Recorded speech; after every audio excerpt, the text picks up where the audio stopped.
ಜಮೀನನ್ನಾಗಿ ಆತ ಏನ್ ಮಾಡಿದ್ದಾನೆ, ಮಾನವ ಪರಿವರ್ತನೆಗೊಳಿಸ್ಕೊಂಡಿದ್ದಾನೆ. ಹಾಗೆ ಆ ಪ್ರಕೃತಿಯಲ್ಲಿ ನಂಬ್ಕೊಂಡೆ ಹಲವಾರು ಜೀವಿಗಳು ಪ್ರಾಣಿಗಳು ವಾಸ ಮಾಡ್ತಾ ಇದ್ದಾವೆ. ಕಾಡು ಪ್ರಾಣಿಗಳು, ಪಶು ಪಕ್ಷಿಗಳು ಅಲ್ವಾ. ಅದನ್ನ ಏನಾಗಿದೆ, ಅವುಗಳ ಸಂತತಿ ಸಹ ಏನಾಗಿದೆ, ನಾಶ ಆಗ್ತಾ ಇದೆ.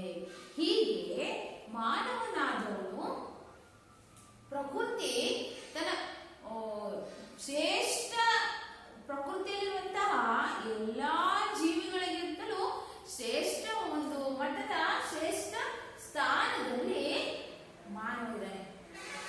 ಆದ್ರೆ ಇವನು ಏನ್ ಮಾಡ್ತಿದ್ದಾನೆ, ಆ ಪ್ರಕೃತಿಯನ್ನ ನಾಶಪಡಿಸ್ತಾ ಇದ್ದಾನೆ, ಪರಿಸರದಲ್ಲಿ ಅಸಮತೋಲನವನ್ನು ಉಂಟು ಮಾಡ್ತಾ ಇದ್ದಾನೆ. ಆದ್ರೆ ಮಾನವ ಈ ಸತ್ಯವನ್ನ ಅರಿತುಕೊಳ್ಳದೆ ನಾವು ಮಾನವನಾದವನು ಸ್ವಲ್ಪನಾದರೂ ಪ್ರಕೃತಿಗೆ, ಪರಿಸರಕ್ಕೆ ತನ್ನದೇ ಆದಂತಹ ಒಂದು ರೀತಿಯಲ್ಲಿ ಸಹಾಯವನ್ನ ಮಾಡಬೇಕು. ಹೇಗೆ ಅನ್ನುವಂಥದನ್ನ ನಮ್ಗಿಂದು ತಿಳ್ಕೊತಾ ಇದ್ದೀವಿ. ಹಾಗೆಯೇ ಈ ಪರಿಸರವನ್ನ ಒಂದು ಅಮೂಲ್ಯವಾದದ್ದು ಅಲ್ವಾ.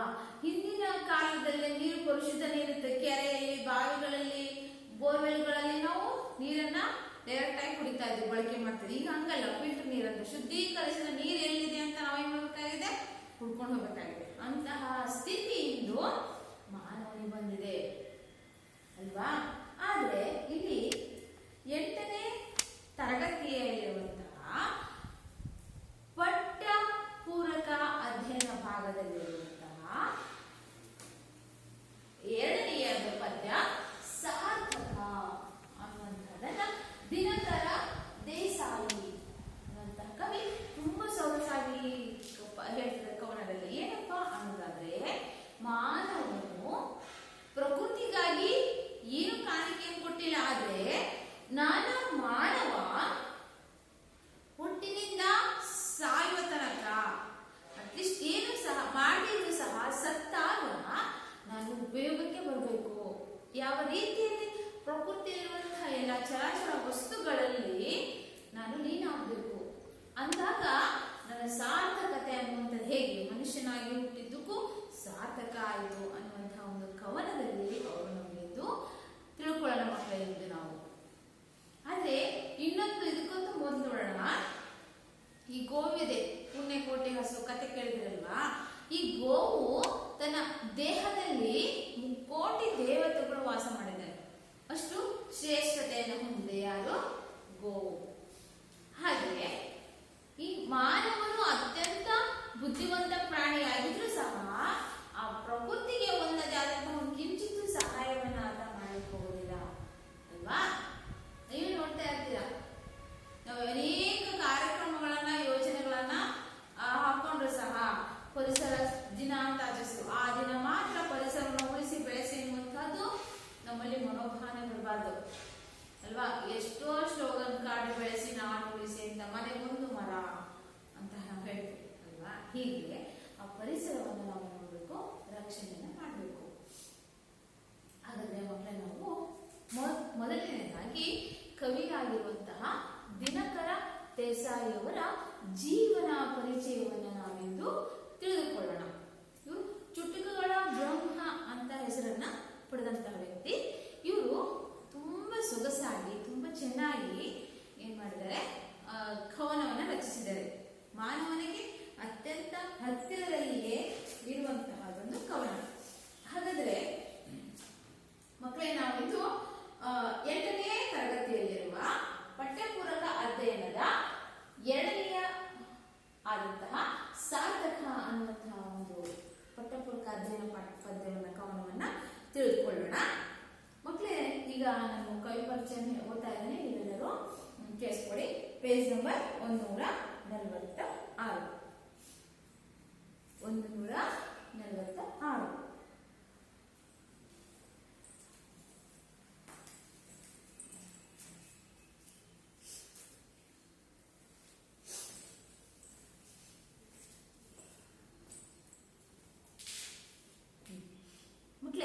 ಹೊಸಗನ್ನಡ ಸಾಹಿತ್ಯದಲ್ಲಿ ಚುಟುಕು ಬ್ರಹ್ಮನೆಂದೇ ಪ್ರಖ್ಯಾತರಾದವರು ದೇಸಾಯಿ ಅವರು. 1909 ಉತ್ತರ ಕನ್ನಡ ಜಿಲ್ಲೆಯ ಅಂಕೋಲಾ ತಾಲೂಕಿನ ಅಲಗೇರಿ ಎಂಬ ಪುಟ್ಟ ಹಳ್ಳಿಯವರು. ತಂದೆ ದತ್ತಾತ್ರೇಯ ದೇಸಾಯಿ ಶಾಲಾ ಮಾಸ್ತರು. ತಾಯಿ ಅಂಬಿಕಾ. ಮೈಸೂರಿನಲ್ಲಿ BA ಪದವಿಯನ್ನು ಪಡೆದ ಇವರು ಮುಂಬೈನ ಸೈಂಟ್ ಜೇವಿಯರ್ ಕಾಲೇಜಿನಲ್ಲಿ MA ಪದವಿಯನ್ನು ಪಡೆದರು. ವಿವಿಧ ಸಂಘಟನೆಗಳ ಸಂಘಟಕರಾಗಿ, ಪತ್ರಿಕಾ ವರದಿಗಾರರಾಗಿ, ಸಂಸದರಾಗಿ ದುಡಿದು ನವೆಂಬರ್ 6, 1982ರಲ್ಲಿ ಇಹಲೋಕ ತ್ಯಜಿಸಿದರು. ಇವರ ಪ್ರಮುಖ ಕೃತಿಗಳು ಹೂಗೊಂಚಲು, ತರುಣರ ದಸರೆ, ಕಡಲ ಕನ್ನಡ, ದಿನಕರನ ಚೌಪದಿ, ನಾ ಕಂಡ ಕೊಡುವಣ, ಇದೊಂದು ಪ್ರವಾಸ ಸಾಹಿತ್ಯ. ಹೀಗೆ 12 ಕೃತಿಗಳನ್ನು ರಚಿಸಿದ್ದಾರೆ. ಇವರ ದಿನಕರನ ಚೌಪದಿ ಕೃತಿಗೆ ಕರ್ನಾಟಕ ಸಾಹಿತ್ಯ ಅಕಾಡೆಮಿ ಪುರಸ್ಕಾರ ದೊರೆತಿದೆ. ಮಕ್ಕಳೇ, ನಾವು ಇನ್ನೊಂದು ಬಾರಿ ಕವಿ ಪರಿಚಯದಲ್ಲಿ ಹೇಗೆ ಬರುತ್ತೆ ಅಂತ ನಾವು ಕೃತಿ ಪರಿಚಯವನ್ನು ತಿಳ್ಕೊಳ್ಳೋಣ ಸರಿ. ಇವರು ಹೊಸಗನ್ನಡ ಸಾಹಿತ್ಯದಲ್ಲಿ ಬರುವಂತಹ ಪ್ರಮುಖ ಕವಿಯಾಗಿದ್ದಾರೆ. ಇವರಿಗೆ ನಾವು ಚುಟುಕುಗಳ ಬ್ರಹ್ಮ ಅಂತ ಹೆಸರನ್ನ ಕರೀತಾ ಇದ್ದೀವಿ.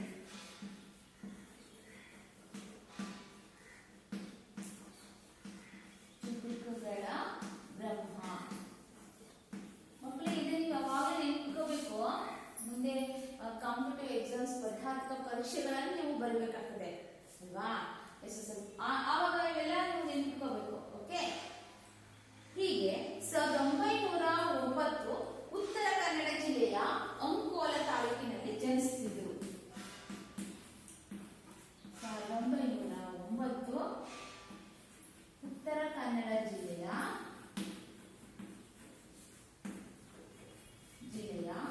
ಅಂಕೋಲಾ ಎನ್ನುವಂತಹ ಒಂದು ಊರಿನಲ್ಲಿ ಜನಿಸಿದರು. ಅಂಕೋಲಾ ತಾಲೂಕಿನ ಅಲಗೇರಿ ಎನ್ನುವಂತಹ ಒಂದು ಪುಟ್ಟ ಹಳ್ಳಿಯಲ್ಲಿ ಇವರು ಕವಿ ಜನಿಸಿದರು. ಇವರ ತಂದೆ ದತ್ತಾತ್ರೇಯ ದೇಸಾಯಿ, ಇವರು ಶಾಲೆಯ ಮಾಸ್ತರ್ ಆಗಿದ್ದರು. ಇವ್ರ ತಾಯಿ ಹೆಸರು ಅಂಬಿಕಾ. ಇವರು ಮೈಸೂರಿನಲ್ಲಿ BA ಪದವಿಯನ್ನು ಪಡೆದು ಮುಂಬೈನ ಸೈಂಟ್ ಜೇವಿಯರ್ ಕಾಲೇಜಿನಲ್ಲಿ MA ಪದವಿಯನ್ನು ಇವರು ಪಡೆದರು. ಇವರು ನವೆಂಬರ್ 6, 1982ರಲ್ಲಿ ಇಹಲೋಕವನ್ನು ತ್ಯಜಿಸಿದರು, ಮರಣವನ್ನು ಹೊಂದಿದರು. ಇವರ ಕೃತಿಗಳು ಹೂಗೊಂಚಲು, ತರುಣರ ದಸರೆ, ಕಡಲ ಕನ್ನಡ, ಹೂಗೊಂಚಲು,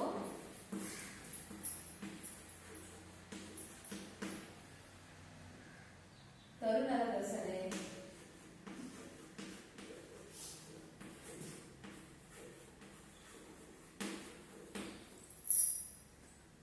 ಕಡಲ ಕನ್ನಡ, ಹೀಗೆ ಕೃತಿಗಳನ್ನು ಅವರು ರಚಿಸಿದ್ದಾರೆ. ಇವರ ದಿನಕರನ ಚೌಪದಿ ಕೃತಿಗೆ ಕರ್ನಾಟಕ ಸಾಹಿತ್ಯ ಅಕಾಡೆಮಿ ಪುರಸ್ಕಾರ ದೊರೆತಿದೆ. ಹಾಗಾದ್ರೆ ಈಗ ಮಕ್ಕಳೇ, ಕವಿ ಪರಿಚಯವನ್ನು ಓದಿದ ನಂತರ ನಾವು ಈ ದಿನಕರ ದೇಸಾಯಿಯವರು ಬರೆದಿರುವ ಸಾರ್ಥಕ ಅನ್ನುವಂತಹ ಕವನವನ್ನ ನೋಡೋಣ. ಏನ್ ಹೇಳ್ತಾ ಇದ್ದಾರೆ ಅಂತ. ಪುಟ ಸಂಖ್ಯೆ 145. ಮಕ್ಕಳೇ, ನಾವು ಈ ಕವನವನ್ನ ಓದ್ತಾ ಹೋಗ್ತೀನಿ. ನೀವೇನ್ ಮಾಡ್ಬೇಕು, ನೋಡ್ತಾ ಹೋಗಿ. ಪುಟ ಸಂಖ್ಯೆ 145. ನನ್ನ ದೇಹದ ಬೂದಿ ಗಾಳಿಯಲ್ಲಿ ತೂರಿ ಬಿಡಿ, ಹೋಗಿ ಬೀಳಲಿ ಭತ್ತ ಬೆಳೆಯುವಲ್ಲಿ, ಬೂದಿ ಗೊಬ್ಬರದಿಂದ ತೆನೆಯೊಂದು ನೆಗೆದು ಬರೆ, ಧನ್ಯವಾಯಿತು ಹುಟ್ಟು ಸಾವಿನಲ್ಲಿ, ನನ್ನ ದೇಹದ ಬೂದಿ ಹೊಳೆಯಲ್ಲಿ ಹರಿಯಬಿಡಿ, ತೇಲಿ ಬೀಳಲಿ ಮೀನ ಬಾಯಿಯಲ್ಲಿ, ಮುಷ್ಟಿ ಬೂದಿಯ ತಿಂದು ಪುಷ್ಟವಾಗಲು ಮೀನು, ಧನ್ಯವಾಯಿತು ಹುಟ್ಟು ಸಾವಿನಲ್ಲಿ, ನನ್ನ ದೇಹದ ಬೂದಿ ಕೊಳದಲ್ಲಿ ಬೀಗಿ ಬಿಡಿ, ತಾವರೆ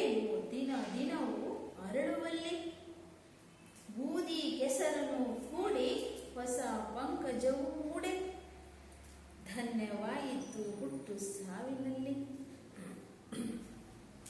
ಸತ್ತ ಮೇಲಾದರೂ ದೇಹ ಸೇವೆಗೆ ನಿಲ್ಲಲಿ, ಇಂದಿಗೀ ನರ ಜನ್ಮ ಸೇವೆಯೆಂದು ತನ್ನ ಸ್ವಾರ್ಥವ ನೆನೆದು ವ್ಯರ್ಥವಾಗಿದೆ ದೇಹ, ನಿಜ ಸೇವೆ ಗೈಯಲಿಕೆ ಬರಲಿ ಮುಂದು. ಮಕ್ಕಳೇ, ಇಲ್ಲಿ ಕವಿ ಹೇಳ್ತಾ ಇದ್ದಾರೆ ಏನಪ್ಪಾ ಅನ್ನೋದಾದ್ರೆ, ಮಾನವ ಸತ್ತ ಮೇಲೆ ನನ್ನ ದೇಹದ ಬೂದಿ ಹೇಗಾಗಬೇಕು, ಉಪಯೋಗ ಬರಲಿ. ಪ್ರಕೃತಿಯಲ್ಲಿರುವಂತಹ ಎಲ್ಲಾ ಜಲಚರ ಎಲ್ಲಾ ಪ್ರಾಣಿಗಳಿಗೂ ಉಪಯೋಗಕ್ಕೆ ಬರಲಿ, ಪ್ರಕೃತಿಯ ಎಲ್ಲಾ ವಸ್ತುಗಳಿಗೂ ಉಪಯೋಗ ಬರಲಿ ಎನ್ನುವಂಥದ್ದು ಕವಿಯ ಒಂದು ಆಶಯ. ಅಂದಾಗ ನಾನು ಮನುಷ್ಯನಾಗಿ ಜನಿಸಿದ್ದು ಸಾರ್ಥಕ ಆಯಿತು ಅನ್ನುವಂಥದ್ದನ್ನ ಹೇಳುವಂಥದ್ದಾಗಿದೆ. ಇಲ್ಲಿ ಒಂದ್ ಕಡೆ ಹೇಳ್ತಾರೆ ಏನಪ್ಪಾ ಅನ್ನೋದಾದ್ರೆ, ನೆಲ ನಾಳುವ ದೊರೆಯು ಸತ್ತರೆ ಒಂದಾಣೆಗೂ ಕೊಂಬುವರಿಲ್ಲಯ್ಯ. ಒಂದೇ ನೆಲ ನಾಳುವಂತಹ ಒಂದು ರಾಜ ಸತ್ತ ಅಂದ್ರೆ ₹1 ಕೊಟ್ಟು ಯಾರು ಕೊಂಡ್ಕೊಳ್ಳೋದಿಲ್ಲ. ಅಂದ್ರೆ ಮನುಷ್ಯನ ದೇಹ, ಮನುಷ್ಯ ಅನ್ನುವಂಥ ಬದುಕಿದ್ದಾಗ ಮಾತ್ರ ಅವನು ಉಪಯೋಗ, ಸತ್ತ ಮೇಲೆ ಅವನ ಯಾವುದಕ್ಕೂ ಉಪಯೋಗ ಆತನ ಬರೋದಿಲ್ಲ. ಅವನು ಮಾಡಿದಂತಹ ಕೆಲಸ ಕಾರ್ಯಗಳು ಒಳ್ಳೆಯ ಪುಣ್ಯದ ಕೆಲಸಗಳನ್ನು ಮಾತ್ರ ನೆನಪಿಟ್ಕೋತೆ. ಹಾಗೆ ಮಹಾರಾಜನು ಬದುಕಿದ್ದಾಗ ಎಲ್ಲರೂ ಬೆಲೆ ಕೊಡ್ತೀವಿ, ನಮಸ್ಕಾರ ಮಾಡ್ತೀವಿ. ಆತ ಹೇಳಿದಂತಹ ಆಜ್ಞೆಯನ್ನ ನಾವು ಪರಿಪಾಲನೆ ಮಾಡ್ತಾ ಇದ್ದೇವೆ ಅಲ್ವಾ ಮಕ್ಕಳೇ? ಅಂದ್ರೆ ಆತ ಮರಣದ ನಂತರ ಆತನನ್ನು ಯಾರು ಬೆಲೆ ಅನ್ನುವಂಥದ್ದು ಆತನಿಲ್ಲ. ಆದ್ರೆ ಒಂದು ಇಲಿ ಏನಾದ್ರೂ ಸತ್ತಪ್ಪ ಅಂದ್ರೆ, ಇಲಿ ಏನಾದ್ರೂ ಸತ್ತಪ್ಪ ಅಂದ್ರೆ ಅದಕ್ಕೆ ಬೆಲೆ ಇದೆ. ಏನಕ್ಕೆ? ಒಂದು ಇಲಿ ಬೆಲೆ ಇದೆ ಅಲ್ವಾ? ಆ ಜೀವಿಗೆ ಬೆಕ್ಕಿಗೆ ಆಹಾರ ಆಗುತ್ತೆ ಅಲ್ವಾ? ಹೀಗೆ ಇರುವಂತಹ ಒಂದು ಚಿಕ್ಕ ಪ್ರಾಣಿಗೆ ಇರುವಂತಹ ಒಂದು ಬೆಲೆ ಮನುಷ್ಯನಿಗೆ ಎಂದು ಇಲ್ಲ ಅಂತ ಹೇಳ್ತಿದ್ದಾರೆ ಹಿರಿಯರು. ನೋಡೋಣ ಈಗ ಕವಿ ಏನ್ ಹೇಳಿಕೊಟ್ಟಿದ್ದಾರೆ ಅಂದ್ರೆ, ಈ ನನ್ನ ಮನುಷ್ಯ ಸತ್ತಾಗ ದೇಹವನ್ನ ಸುತ್ತಲ್ವಾ, ಅದು ಬೂದಿ ಹೇಗೆ ಅನುಕೂಲ ಆಗ್ಲಿ ಅನ್ನುವಂಥದ್ದನ್ನ ಕವಿ ಆಶಯ ಭಾಗ ಇದೆ. ಹೇಳ್ತಾ ಇದ್ದಾರ, ನನ್ನ ದೇಹದ ಬೂದಿ ಗಾಳಿಯಲ್ಲಿ ತೂರಿ ಬಿಡಿ. ಮನುಷ್ಯನು ಮರಣದ ನಂತರ ಆತನ ದೇಹವನ್ನು ಸುಟ್ಟಾಗ ಬೂದಿ ಬರುತ್ತೆ. ಆ ಬೂದಿಯನ್ನು ನೀವೇನ್ ಮಾಡಿ, ನನ್ನ ದೇಹದ ಬೂದಿಯನ್ನ ಗಾಳಿಯಲ್ಲಿ ತೂರಿ ಬಿಟ್ಬಿಡಿ, ಗಾಳಿಗೆ ಬಿಟ್ಬಿಡಿ ಅಲ್ವಾ? ಆ ಗಾಳಿಗೆ ಹೋಗಿ ಏನಾಗುತ್ತೆ, ಅದೆಲ್ಲ ಬಿಡುತ್ತೆ, ಭತ್ತ ಬೆಳೆಯುವಲ್ಲಿ ಆ ಬೂದಿ ಗಾಳಿ ಮುಖಾಂತರ ಹೋಗಿ ಎಲ್ಲ ಹೋಗುತ್ತೆ. ಹೊಲ ಗದ್ದೆಗಳಲ್ಲಿ ಭತ್ತ ಬೆಳೆಯುವಂತಹ ಒಂದು ಆ ಜಾಗದಲ್ಲಿ ಅದು ಬೂದಿ ಬಂದು ಬೀಳುತ್ತೆ. ಹಾಗೆ ಏನಾಗುತ್ತೆ, ಗಾಳಿಯಲ್ಲಿ ತೂರಿ ಬಿಡಿ, ಹೋಗಿ ಬೀಳಲಿ ಭತ್ತ ಬೆಳೆಯುವಲ್ಲಿ. ಹಾಗಾದ್ರೆ ಅದು ಹೋಗಿ ಎಲ್ಲಿ ಬೀಳ್ಬೇಕು? ಭತ್ತ ಬೆಳೆಯುವಂತಹ ಒಂದು ಆ ಜಾಗದಲ್ಲಿ ಆ ಬೂದಿ ಬಂದು ಬೀಳಬೇಕು. ಆಗ ಬೂದಿ ಗೊಬ್ಬರದಿಂದ ತೆನೆಯೊಂದು ನೆಗೆದು ಬರೆ. ಆ ಬೂದಿಯಿಂದ ಗೊಬ್ಬರ ಆಗುತ್ತೆ. ಆ ಬೂದಿ ಏನಾಗುತ್ತೆ, ಗೊಬ್ಬರ ಆಗಿ ಮಾರ್ಪಾಡಾಗಿ ಅಲ್ಲಿಂದ ಚೆನ್ನಾಗಿ ಆ ಭತ್ತ ಬೆಳೆದು ಗೊಬ್ಬರದ ರೂಪದಲ್ಲಿ ಆ ಬೂದಿ ಬಿದ್ದು ಗೊಬ್ಬರ ಆಗಿ ಆ ನನ್ನ ದೇಹದ ಬೂದಿ ಭತ್ತದ ತೆನೆಗಳು ಚೆನ್ನಾಗಿ ಬೆಳೆದು ಬರಲಿ. ಚೆನ್ನಾಗಿ ಬೆಳೆದು ಬಂದಾಗ ಧನ್ಯವಾಯಿತು ಹುಟ್ಟು ಸಾವಿನಲ್ಲಿ. ಆಗ ನಾನು ಹುಟ್ಟಿದ್ದಕ್ಕೂ ಸಾರ್ಥಕ ಆಯಿತು. ಸತ್ತ ಮೇಲೂ ನನ್ನ ದೇಹದ ಬೂದಿ ಈ ರೀತಿ ಆಯ್ತಲ್ಲ ಅನ್ನುವಂಥ ಒಂದು ಸಾರ್ಥಕ ಮನೋಭಾವ, ಒಂದು ಧನ್ಯತೆಯಿಂದ ನಾನು ಪಡ್ಕೊಂಡೆ ಅನ್ನುವಂಥ ಮಾತನ್ನ ಇವರು ಒಂದೇ ಪಗಲು ಹೇಳ್ತಾರೆ. ನೆಕ್ಸ್ಟ್, ನನ್ನ ದೇಹದ ಬೂದಿ ಹೊಳೆಯಲ್ಲಿ ಹರಿಯಬಿಡಿ, ತೇಲಿ ಬೀಳಲಿ ಮೀನ ಬಾಯಿಯಲ್ಲಿ, ಮುಷ್ಟಿ ಬೂದಿಯ ತಿಂದು ಪುಷ್ಟವಾಗಲು ಮೀನು, ಧನ್ಯವಾಯಿತು ಹುಟ್ಟು ಸಾವಿನಲ್ಲಿ ಹೇಳ್ತಾರೆ. ಎರಡನೇ ಪ್ಯಾರಲ್ಲಿ ಏನ್ ಹೇಳ್ತಿದ್ರೆ ಕವಿ ಅಂದ್ರೆ, ಮತ್ತೆಲ್ಲಿ ಹೋಗ್ಬೇಕದು? ಗಾಳಿ ಮುಖಾಂತರ ಆ ಬೂದಿಯಲ್ಲಿ ಹೋಗ್ಬೇಕಂತ ಹೇಳ್ತಾರೆ. ನನ್ನ ದೇಹದ ಬೂದಿ ಹೊಳೆಯಲ್ಲಿ ಹಾಕಿ, ನೀರು ಹೊಳೆ ಇರ್ತಲ್ವಾ ಆ ಜಾಗದಲ್ಲಿ ಹರಿಯಬಿಡಿ. ಆ ಜಾಗದಲ್ಲಿ ಹೋಗಿ ನೀರಿನಲ್ಲಿ ನನ್ನ ದೇಹದ ಬೂದಿಯನ್ನು ನೀವು ಹರಿಯಬಿಡಿ ಅಂತ ಹಾಕಿ. ತೇಲಿ ಬೀಳಲಿ ಮೀನ ಬಾಯಿಯಲ್ಲಿ. ಆಗ ಬೂದಿ ಹರ್ಕೊತ ಹೋಗುತ್ತಲ್ವಾ ಹೊಳೆಯಲ್ಲಿ ನೀರಿನಲ್ಲಿ. ಆಗ ಅದು ಮೀನಿನ ಆ ಒಂದು ಬಾಯಿಯಲ್ಲಿ ಅದು ಹೋಗಲಿ, ಮೀನು ಅದನ್ನ ಸೇವಿಸಲಿ, ತಿನ್ನಲಿ. ಆಗೇನಾಗುತ್ತೆ, ಮುಷ್ಟಿ ಬೂದಿಷ್ಟೊಂದು ಮುಷ್ಟಿಯಷ್ಟು ಆ ಬೂದಿಯನ್ನ ಆ ಮೀನು ತಿಂದು ಪುಷ್ಟವಾಗಲು ಮೀನು ದಷ್ಟು ಪುಷ್ಟಾಗಿ ಚೆನ್ನಾಗಿ ಆ ಮೀನು ಆಗಲಿ. ಆಗ ಧನ್ಯವಾಯಿತು ಸಾವಿನಲ್ಲಿ. ಆಗ ನಾವು ಹುಟ್ಟಿದಕ್ಕೊಂದು ಧನ್ಯತೆಯನ್ನು ಪಡ್ಕೊತಾ ಇದ್ರಿಂದ ಆ ಮೀನು ಚೆನ್ನಾಗಿ ಬೆಳವಣಿಗೆ ಆಯಿತು, ಚೆನ್ನಾಗಿ ಬೆಳೀತು. ನನ್ನ ದೇಹದ ಬೂದಿಯಿಂದ ಆ ಒಂದು ಭತ್ತ ಚೆನ್ನಾಗಿ ಬೆಳೆದು ತೆರೆ ಫಸಲು ಬಂತು ಅಂತ ನನ್ನ ಧನ್ಯತೆಯನ್ನು ನಾನು ಪಡ್ಕೋತಾ ಇದ್ದೀನಿ ಅನ್ನುವಂಥ ನನ್ನ ಕವಿ 2ನೇ ಪ್ಯಾರದಲ್ಲಿ ಹೇಳ್ತಾ ಇದ್ದಾರೆ. ಮಕ್ಕಳೇ, ನೆಕ್ಸ್ಟ್ 3ನೇ ಪ್ಯಾರ ನೋಡೋಣ. ನೆಕ್ಸ್ಟ್ ಎಲ್ಲಿ ಬಿಡ್ಬೇಕಂತ ಅವ್ರ ದೇಹದ ಬೂದಿಯನ್ನ ಅಂದ್ರೆ, ನನ್ನ ದೇಹದ ಬೂದಿ ಕೊಳದಲ್ಲಿ ಬೀಗಿ ಬಿಡಿ, ತಾವರೆಯು ದಿನ ದಿನವೂ ಅರಳುವಲ್ಲಿ, ಬೂದಿ ಕೆಸರನ್ನು ಕೂಡಿ ಹೊಸ ಪಂಕಜವು ಮೂಡೆ, ಧನ್ಯವಾಯಿತು ಹುಟ್ಟು ಸಾವಿನಲ್ಲಿ. ನನ್ನ 3ನೇದಾಗಿ ಹೇಳ್ತಿದ್ದಾರೆ ಕವಿ, ನನ್ನ ದೇಹದ ಆ ಬೂದಿಯನ್ನು ಕೊಳದಲ್ಲಿ ಹಾಕಿ ಅಲ್ಲಿ ಬಿಟ್ಟು ಬನ್ನಿ, ತಾವರೆಯು ದಿನ ದಿನವೂ ಅರಳುವಲ್ಲಿ. ಆ ನನ್ನ ದೇಹದ ಬೂದಿಯನ್ನು ಹಾಕಿದಾಗ ತಾವರೆ ಹೂವು ಪ್ರತಿನಿತ್ಯ ಅರಳುತ್ತೆ, ಹೌದಾ? ಹಾಗೆ ಆ ಬೂದಿ ಕೆಸರನ್ನು ಕೂಡಿ, ಆ ಕೆಸರಿನ ಜೊತೆಗೆ ಆ ಬೂದಿ ಹೋಗಿ ಸೇರ್ಕೊಳ್ಳುತ್ತೆ. ಸೇರ್ಕೊಂಡಾಗ ಹೊಸ ಪಂಕಜವು ಮೂಡೆ, ಪಂಕಜದ ಕಮಲ, ಹೊಸದಾದಂತಹ ಒಂದು ಸುಂದರವಾದಂತಹ ಆ ಒಂದು ಕಮಲವು ಮೂಡೆ ಅಂದ್ರೆ ಹುಟ್ಟಿತು. ಆಗ ಧನ್ಯವಾಯಿತು ಹುಟ್ಟು ಸಾವಿನಲ್ಲಿ.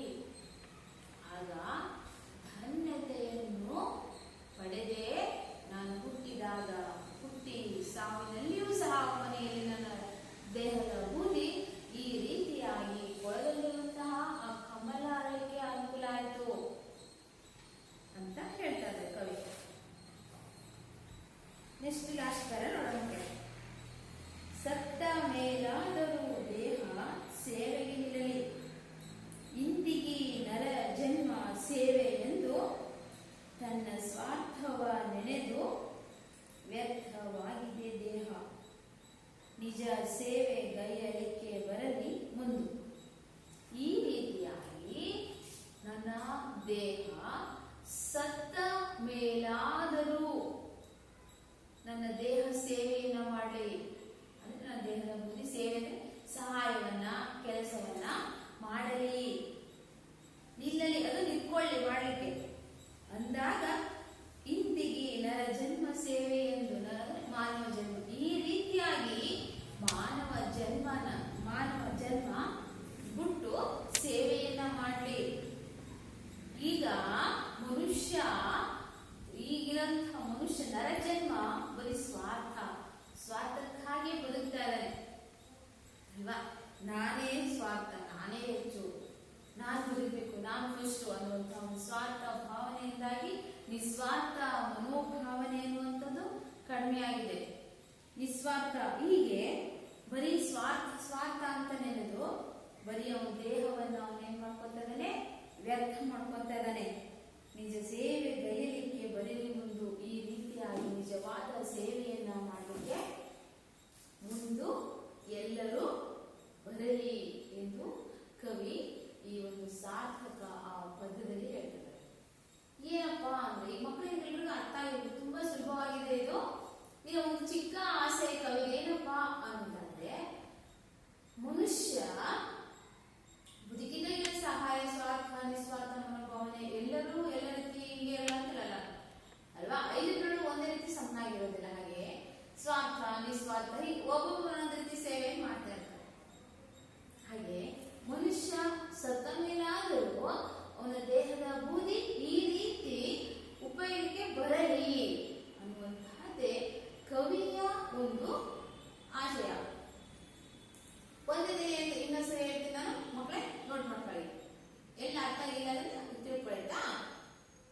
ಫಸ್ಟ್ ಒಂದೇದ್ರಲ್ಲಿ ಅವರ ದೇಹದ ಬೂದಿಯನ್ನ ಗಾಳಿಯಲ್ಲಿ ಹಾಕಿದಾಗ ಅದೆಲ್ಲೋಗ್ಬೇಕು, ಭತ್ತ ಇರುವಂತಹ ಒಂದು ಜಾಗದಲ್ಲಿ ಹೋದಾಗ ಆ ಭತ್ತ ಗೊಬ್ಬರವಾಗಿ ಪರಿವರ್ತನೆಯಾಗಿ ಅದು ಭತ್ತ ಬೆಳೆದು ಚೆನ್ನಾಗಿ ತೆನೆ ಬರಲಿ, ಫಸಲು ಬರಲಿ ಅಂತ ಹೇಳ್ತಾರೆ. ಏಳನೇದಲ್ಲಿ ದೇಹದ ಬೂದಿಯನ್ನ ಹೊಳೆಯಲ್ಲಿ ಹಾಕಿಬಿಟ್ಟಾಗ ಅದನ್ನ ಹೊಳೆಯಲ್ಲಿ ತೇಲ್ ಬರ್ತಾ ಇರುವಂತಹ ಎಲ್ಲ ಮೀನುಗಳು ಒಂದು ಮುಷ್ಟಿಯಷ್ಟು ಆ ಬೂದಿಯನ್ನ ಸೇರಿಸಿ ದಷ್ಟಪುಷ್ಟವಾಗಿ ಚೆನ್ನಾಗಿ ಅದು ಬೆಳೆದಾಗ ಘನತೆಯನ್ನು ಅದು ಪಡ್ಕೊಳ್ತದೆ. ತಾವರೆ ಗಿಡದಲ್ಲಿ ಕೊಳದಲ್ಲಿ ಬಿಟ್ಟಾಗ ತಾವರೆ ಹೂವಾಗಿ ಹೊಸದಾಗಿ ಬಿಟ್ಟರೆ ಹಾಗೆಯೇ ಆ ಕೆಸರಿನ ಜೊತೆಗೆ ಸೇರಿ ಕೆಸರಿನಲ್ಲಿ ಹುಟ್ಟುವಂತಹ ಆ ಒಂದು ತಾವರೆ ಹೊಸದಾದ ಒಂದು ತಾವರೆ ಹೂವು ಹುಟ್ಟಲಿಕ್ಕೆ ಸಹಾಯ ಆಗುತ್ತೆ ಅನ್ನೋದು. ಈ ರೀತಿಯಾಗಿ ಸತ್ತ ಮೇಲಾದರೂ ದೇಹ ಅನ್ನುವಂಥದ್ದು ಸೇವೆಗೆ ಬರಬೇಕು. ಹೀಗೆ ಎಲ್ಲ ನರಜನ್ಮ ಮಾನವನು ಇಂದಿಗೂ ಇದನ್ನೆಲ್ಲೂ ಅನುಸರಿಸಬೇಕು. ಇಂತಹ ಒಂದು ಸ್ವಾರ್ಥತೆಯನ್ನು ನೆನಪಿಕೊಳ್ಳದೆ, ಸ್ವಾರ್ಥತೆಯಲ್ಲಿ ನಮ್ಮ ದೇಹ ಅನ್ನುವಂಥದ್ದು ಏನಾಗ್ತದೆ ಮಕ್ಕಳೇ, ವ್ಯರ್ಥವಾಗಿದೆ, ನಶಿಸಿ ಹೋಗ್ತಾ ಇದೆ. ಹೀಗೆ ಸ್ವಾರ್ಥವನ್ನು ಬಿಟ್ಟು ನಿಸ್ವಾರ್ಥ ಸೇವೆಯನ್ನ ಮಾಡಲಿಕ್ಕೆ ತಾವೆಲ್ಲರೂ ಮುಂದಾಗಬೇಕು ಅನ್ನುವಂತಹದ್ದೇ ಕವಿಯ ಒಂದು ಆಶಯವಾಗಿದೆ. ನೋಡೋಣ ಮಕ್ಕಳೇ, ಇಲ್ಲಿ ಪ್ರಶ್ನೆಗಳನ್ನ ಇದೆ, ತುಂಬಾ ಸುಲಭವಾಗಿದೆ. ಒಂದನೇ ಪ್ರಶ್ನೆ ಮಕ್ಕಳಿಗೆಲ್ಲ ಅರ್ಥ ಆಗಿದೆ ಅನ್ಕೊಂಡಿದ್ದೀನಿ ನಾನು. ಈಗ ಪ್ರಶ್ನೆಗಳನ್ನು ಉತ್ತರಿಸೋಣ.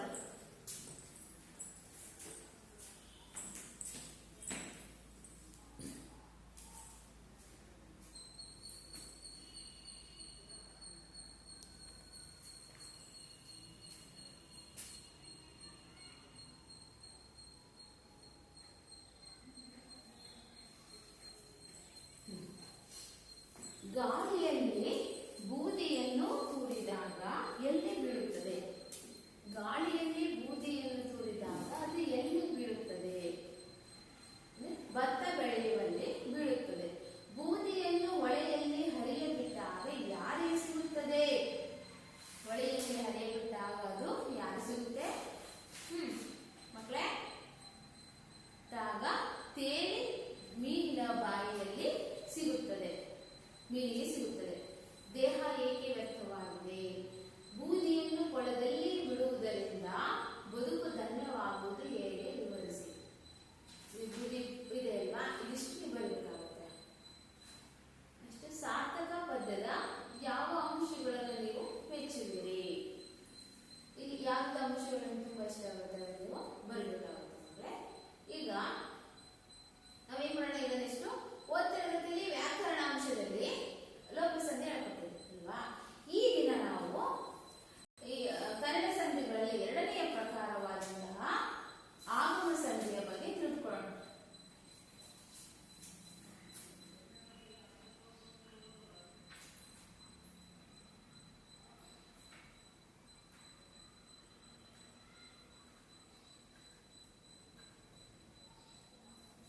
ಎರಡನೇ ಪ್ರಕಾರ ಆಗಮ ಸಂಧಿ.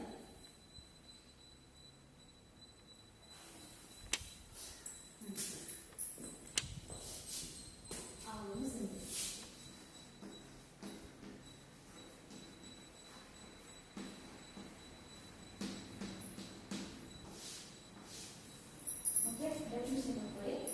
ಸ್ವರದ ಮುಂದೆ ಸ್ವರ ಬಂದು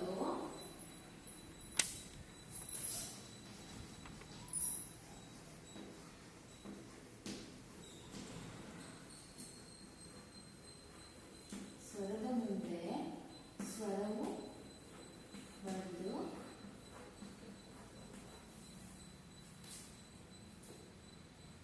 ಸಂಧಿಯಾಗುವಾಗ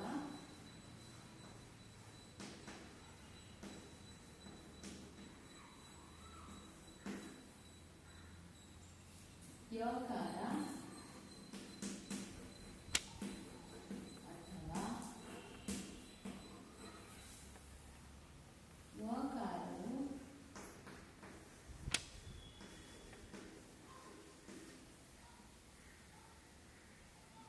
ಈ ಸ್ವರಗಳ ಮಧ್ಯೆ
ನೋಡೋಣ. ಇಲ್ಲಿ ಪುಸ್ತಕಕ್ಕೆ ಪುಸ್ತಕ ಇದೆ. ಓಕೆ, ನೂಕ್ಕೆ ನೂ ಇದೆ. ಇಲ್ಲಿ ಹೊಸದಾಗಿ ಯಾವ್ದು ಬಂದಿದೆ ಮಕ್ಕಳೇ?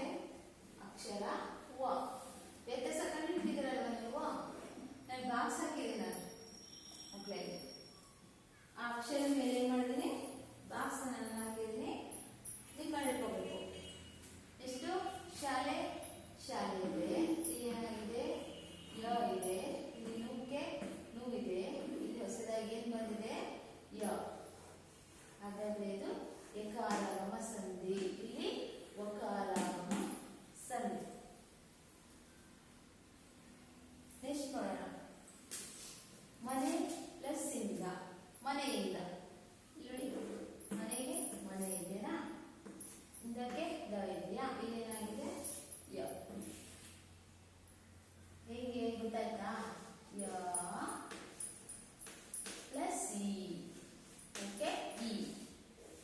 ಈ ತರ ಮಕ್ಕಳಿಗೆ ಅರ್ಥ ಆಯ್ತಲ್ಲ ನಿಮಗೆ?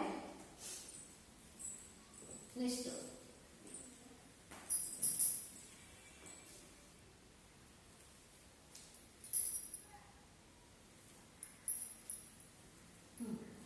ಇನ್ನೊಂದು ನೋಡೋಣ. ಆದೇಶ ಸಂಧಿ. ಆದೇಶ ಸಂಧಿ ಇದು ಬರ್ಕೊಂಡ್ರಲ್ಲ ಮಕ್ಕಳೇ ನೀವು?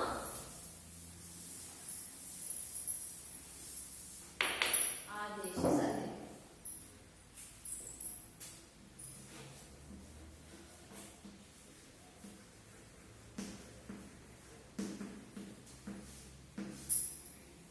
ಆದೇಶ ಸಂಧಿ. ಡೆಫಿನಿಷನ್. ಸಂಧಿ ಕಾರ್ಯ ಆಗುವಾಗ ಪರಪದದ ಆದಿಯಲ್ಲಿರುವ ವ್ಯಂಜನದ ಬದಲಿಗೆ ಬೇರೊಂದು ವ್ಯಂಜನ ಬಂದು ಸೇರುವುದೇ ಆದೇಶ ಸಂಧಿ. ಇಲ್ಲಿ ಕ, ಚ, ಟ, ತ, ಪ ಗಳಿಗೆ ಪರವಾಗಿ ಏನಾಗುತ್ತೆ? ಗ, ಜ, ಡ, ಗಜ, ಡ, ಬ ಗಳು ಆದೇಶವಾಗಿ ಬರುತ್ತೆ, ಕ್ರಮವಾಗಿ ಬರುತ್ತೆ.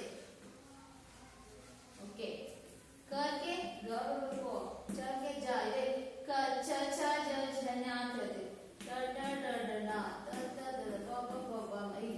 ಇವು ಅಕ್ಷರಗಳು ಕ್ರಮವಾಗಿ ಹೀಗೆಯೇ ಆದೇಶವಾಗಿ ಬಂದ್ರೆ ಅದನ್ನ ಏನ್ ಹೇಳ್ತೀವಿ ನಾವು?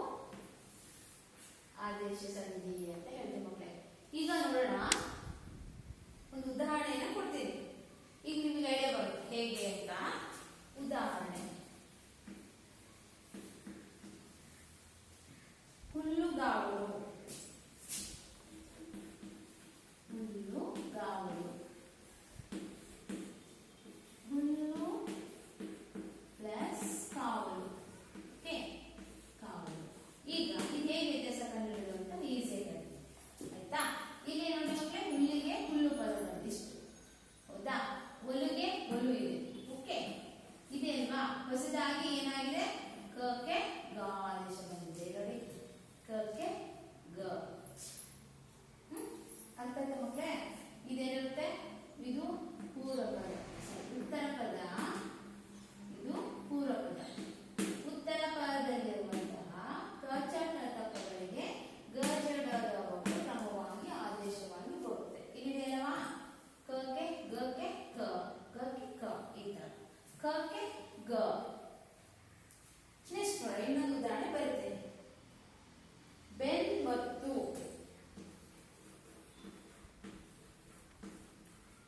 ಬೆಂಬತ್ತು.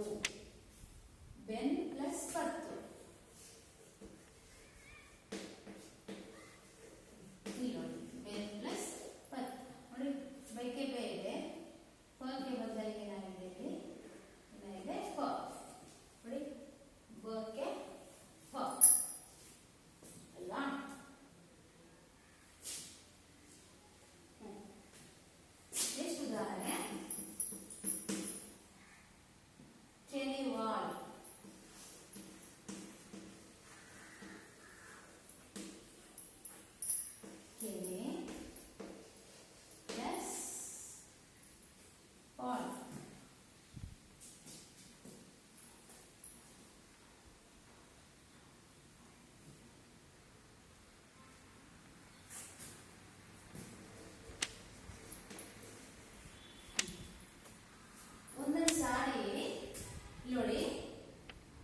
ಕೆನೆ ಕೆನೆ ಇಲ್ಲಿ ನೋಡಿ ಇದೆಯಾ? ಈ ತರ ಆದೇಶವಾಗಿ ಬರುತ್ತೆ. ನೆಕ್ಸ್ಟ್ ನೋಡೋಣ.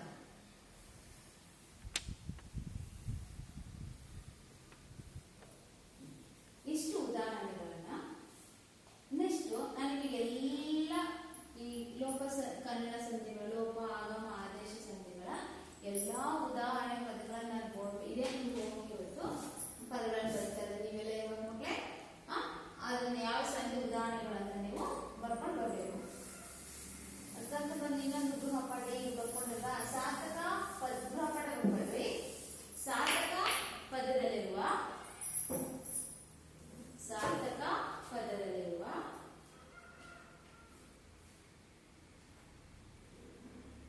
ಯಾವ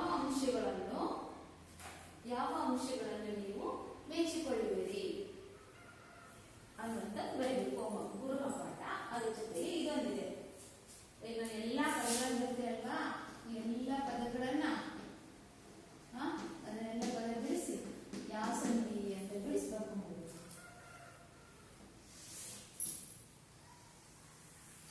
ಒಂದೇದು ನಿಮಿಷವಾಗಿದೆ.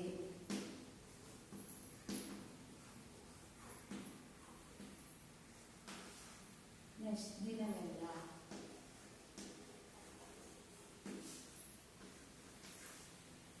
ನಿಲ್ಮನೆಯಿಂದ,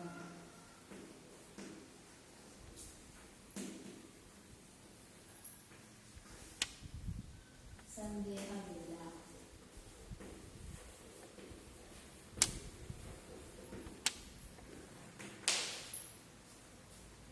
ಕಥನವಿದೆ,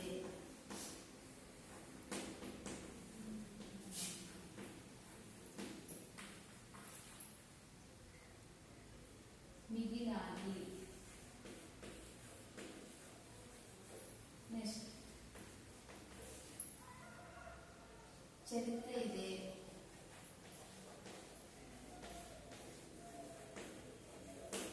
ನೆಕ್ಸ್ಟ್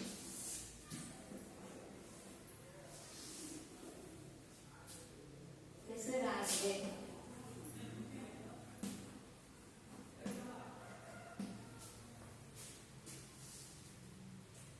ತಲೆ ಎತ್ತಿ,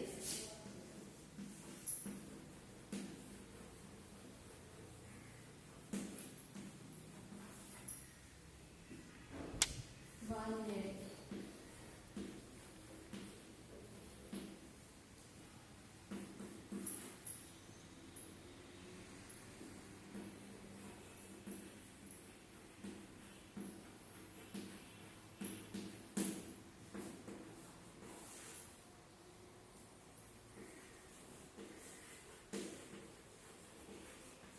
ಅಲ್ಲೊಂದು,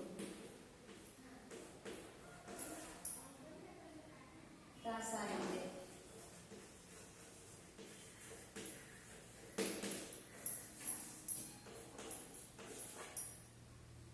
ಊರಿಂದ,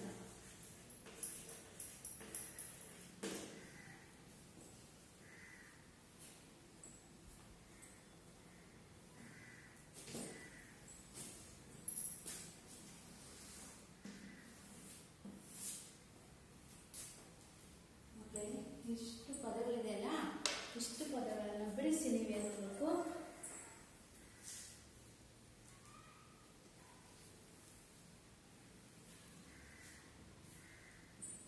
ಇಷ್ಟು ಪದಗಳನ್ನ ಬಿಡಿಸಿ ಯಾವುದು ಸಂಧಿ ಪದ ಅಂತ ಬರಬೇಕು. ಹೇಳ್ತೀನಿ ಸರಿ, ಬರ್ಕೊಳ್ಳಿ. ಒಂದನೇದು ನಿಮಿಷವಾಗಿದೆ, 2 ನಿಮಿಷವಾಗಿದೆ, ದಿನವೆಲ್ಲ,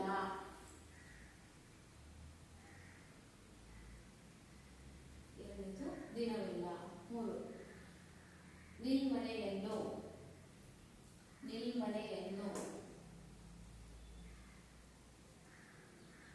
ಎಷ್ಟು ಸಂದೇಹವಿಲ್ಲ, ಸಂದೇಹವಿಲ್ಲ, 4ನೇದು ಸಂದೇಹವಿಲ್ಲ,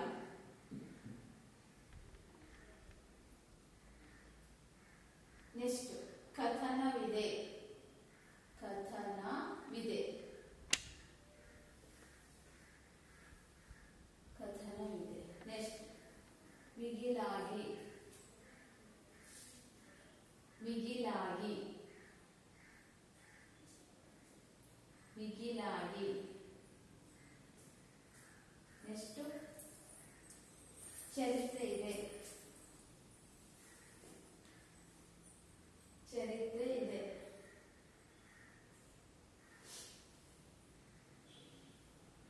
ನೀವೇನ್ ಮಾಡ್ಬೇಕಂತ ಹೇಳಿದ್ರೆ ಆಲ್ರೆಡಿ ನಾವಾಗ್ಲೇ ಪದ ಬಿಡಿಸ್ಬೇಕು.